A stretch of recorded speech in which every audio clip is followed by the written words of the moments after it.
Fighting for freedom, liberty, and the restoration of the Constitution. The Patrick Riggins Show.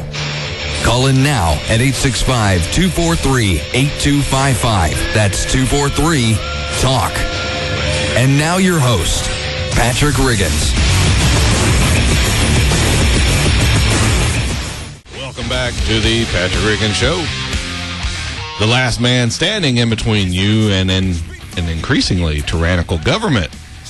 What's funny is when I say something like that, I frequently have people accuse me of exaggerating or blowing things out of proportion in order to make a point, or they think I'm some sort of conspiracy type person.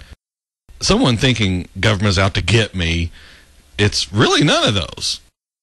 Oh, Patrick, you may say, you're just being absurd. That's the polite remark I get when I'm at dinner parties, frequently from political type of people. Over the holidays, I'd get invited to, Tori, you go to these big parties, with all these people. Yes. Yes. And a frequent question I'd get is, what I plan on doing this next year, 2013, after the election's over. And I would always answer, with this type of government, I have enough material for a 24-hour network, 7 days a week for the whole year. 1 hour every week, that'll be child's play. Not that I don't work and prepare for this hour. I do the best I can for you, the listening audience, of course. But with the government bent on dominating its population like this one seems to be, I'll always have something to talk about. I don't see government changing over to minding its own business anytime soon, mainly because it's packed with people who cannot do that. They can't mind their own business. But back to this whole governmental tyranny subject. Don't worry, I remember my place. I see Tori's over there. Is he going to pick this back up? Anyway, people say, Patrick, aren't you being a little absurd when you say this government's being tyrannical or that we're headed towards more tyranny? Well, the definition of tyranny is, there's a bunch of them out there, but one of them is absolute power, especially when exercised unjustly or cruelly. If you want power exercised unjustly, look no further than the federal government. If you, Joe or Jane citizen, do something wrong, you'll get the book thrown at you. If you're in government or have political connections, you'll get a totally different type of justice. That's the very definition of being unjust, unequal or unfair punishments. It happens all the time in this country. We complain about it, and sometimes we'll laugh about it. But yet we do nothing about it. And by doing nothing, we're helping push us towards even more of it, more tyranny, more do what the government says or else. It doesn't matter if you aren't hurting anyone.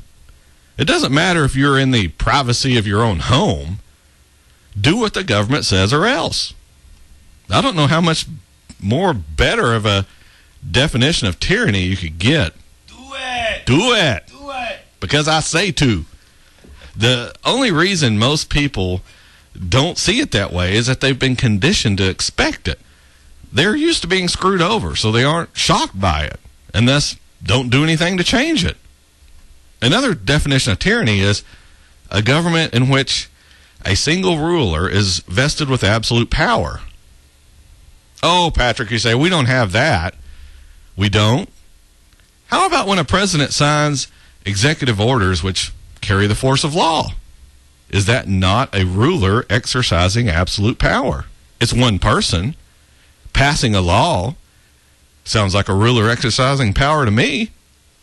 By the way, executive orders are not found in the Constitution anywhere, so they are unconstitutional. Yet we as citizens sit out here and allow them.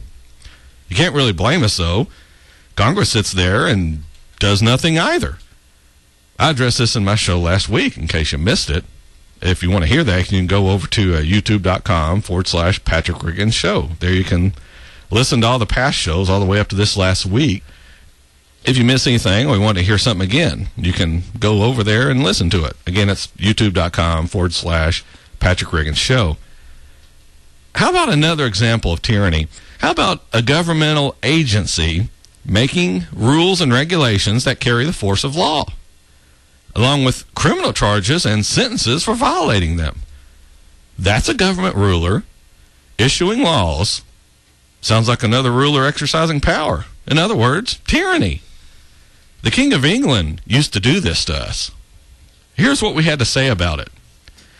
He has erected a multitude of new offices and sent hither swarms of officers to harass our people and eat out of their substance. Sounds like a typical government bureaucrat to me, harassing people and taking their property away from them, either through seizure or forfeiture, or any of the other numerous ways government can deprive you of your things. Here's another one. He has combined with others to subject us to a jurisdiction foreign to our Constitution and unacknowledged by our laws, giving his assent to their acts of pretended legislation. For example, subjecting and even quoting, as in recent Supreme Court decisions, United Nations precepts. Something else we said about that: for imposing taxes on us without our consent, for depriving us in many cases of the benefits of trial by jury. Hello, Patriot Act, the NDAA, FISA, just what I just talked about in the first segment. All covered here on this show within the last few weeks. Something else we had to say about it: for transporting us beyond seas to be tried for pretended offenses. Anyone heard of the government's policy on rendition? Again, discussed extensively on this show this past year. For taking away our charters, abolishing our most valuable laws, and altering fundamentally the forms of our governments. Something the federal government has done for years, trying to overrule local and state governments. For suspending our own legislatures and declaring themselves invested with power to legislate for us in all cases whatsoever. A good example of that's federal mandates. He is at this time transporting large armies of foreign mercenaries to complete the works of death, desolation, and tyranny, already begun with circumstances of cruelty and perfidy scarcely unparalleled in the most barbarous ages, and totally unworthy the head of a civilized nation. To update this to modern day, we have the so-called War on Terror. He has constrained our fellow citizens taken captive on the high seas to bear arms against their country, to become the executioners of their friends and brethren, or to fall themselves by their hands. A good example of this is the fruitless war on drugs, a war that has killed many Americans, private citizens as well as those citizens in law enforcement, all in an effort to regulate the private behavior of the people of this country. He has excited domestic insurrections amongst us. The government is doing this every day, with the president leading the way. Something else that's been covered on this show: the government and the president are trying to divide this country, to have us all fighting between ourselves while they all sit back and ignore the Constitution. With us all blaming each other, no one is taking the time to look at what the government is doing and putting the blame where it belongs: on the president, on Congress, and on the bureaucracy. Something else we wrote about: in every stage of these oppressions, we have petitioned for redress in the most humble terms. Our repeated petitions have been answered only with repeated injury. A prince whose character is thus marked by every act which may define a tyrant is unfit to be the ruler of a free people. Does this not all describe the very government under which we now live? Is there anyone in this audience who cannot see how bad this government's become? And for those of you who haven't caught on yet, all of these quotes are from the Declaration of Independence. The people of this country found the very notion of an overbearing ruler intolerable, so much so they are willing to sign their own death warrant by signing their name on that document, the Declaration of Independence. They were, in essence, putting themselves to death should this not work out for us. Here are these people, these citizens of America, willing to make the ultimate sacrifice to break this country free of tyrannical rule. And today we can only manage at most, what?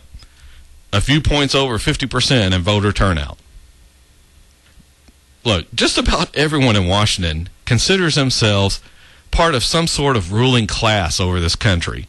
And for some reason, a lot of us, common American citizens, consider them that way as well. It is almost like some people in this country, it's like they yearn for a king or queen, a royal family like they have in England. Barring this, though, they look at politicians as royalty. If you want evidence, look at this recent outcry over guns in our society. Columnists after columnists have been writing how government officials deserve protection. The president is much more valuable than you. His children are much more valuable than yours. Because of that, they deserve to be protected by people with guns. But you and your family don't deserve that same protection. You are expendable. You cannot be allowed to have a gun to provide protection. I mean, after all, if you die, who will notice? That's how they really think. Otherwise, why would they write this sort of tripe? That you aren't as loved and adored as these people, so therefore you don't rate on their scale. And if you live or die, they don't really care. This is what you're up against in this country. Sure, you should be able to sit back and have the government obey the Constitution, and that's for the most part leave you alone, but they aren't. If you think you shouldn't have to defend your rights, your natural human rights, then you're right, you shouldn't. But in the real world, you have to, or you're going to get run over by the system. Our founders warned us over and over about keeping tabs on the government, watching what is going on, staying involved, because if you don't, you're going to lose this country. If you don't want to participate, and by participate, I mean getting out there, running for office, or helping get good candidates in office. If you don't want to do that, then you have two choices. One, you can either live under the oppression that is going to continue to build, or two, you can move to another country. Those are your two choices should you make the decision to not and try and change things. Waiting for someone else to do it isn't going to work anymore. I'm sorry, but it's come to this. Our previous generations have dropped the ball and allowed the government to get out of control, and it's going to be up to us in this generation to rein it back in. Well, we're up on the second break here, the half-hour break. Patrick Riggin Show, running along here quickly. When we come back, we'll have a little bit about more information about gun control. You'll love this. Be sure and tune in after the break. We're pushing back his glasses. Sam says he was elected by the masses.